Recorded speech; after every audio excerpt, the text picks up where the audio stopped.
அரசு ஊழியரிடம் 5 பவுன் நகை பறிப்பு. தாம்பரம் அருகே இருசக்கர வாகனத்தில் சென்ற அரசு பெண் ஊழியரிடம் 5 பவுன் நகை பறித்து சென்றவர் பிடிபட்டார். சென்னை கொடுங்கையூர் பகுதியைச் சேர்ந்த 26 வயதான அபிராமி. இவர் தாம்பரம் அடுத்த படப்பையில் உள்ள தமிழ்நாடு நெடுஞ்சாலைத்துறை அலுவலகத்தில் சாலை ஆய்வாளராக பணிபுரிந்து வருகின்றார்.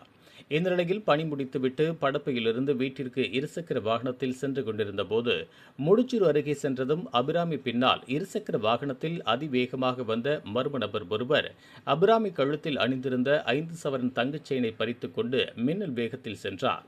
கீழே விழுந்த அபிராமி கூச்சலிட்டதும் பொதுமக்கள் செயின் பறிப்பில் ஈடுபட்ட நபரை விரட்டி பிடிக்க முயற்சித்த போது பல மாதங்களாக முடிச்சூர் சாலையில் குண்டும் குழியுமாக இருந்ததால் சாலையில் நிலைத்தடுமாறி அந்த மர்ம நபர் கீழே விழுந்தார்.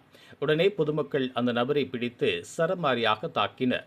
அதன் பின்னர் இதுகுறித்து பெருங்களத்தூர் பேட்கின்கரணை காவல் நிலையத்திற்கு தகவல் தெரிவித்தனர். தகவல் அடிப்படையில் விரைந்து சென்ற போலீசார் அந்த நபரை காவல் நிலையம் அழைத்து வந்து போலீசார் பாணியில் முறைப்படி விசாரித்ததில் சென்னை புளியந்தோப்பு பகுதியைச் சேர்ந்த 27 வயதான ரமேஷ் என தெரியவந்தது. அதன் பின்னர் 5 சவரன் தங்கச்செயினை பறிமுதல் செய்து விசாரணை மேற்கொண்டு வருகின்றனர். இதுபோன்ற உள்ளூர் செய்திகள், மாநில செய்திகள் மற்றும் பயனுள்ள தகவல்களை உடனுக்குடன் தெரிந்து கொள்ள GST ஆன்லைன் மீடியாவை இலவசமாக சப்ஸ்கிரைப் செய்து கொள்ளுங்கள்.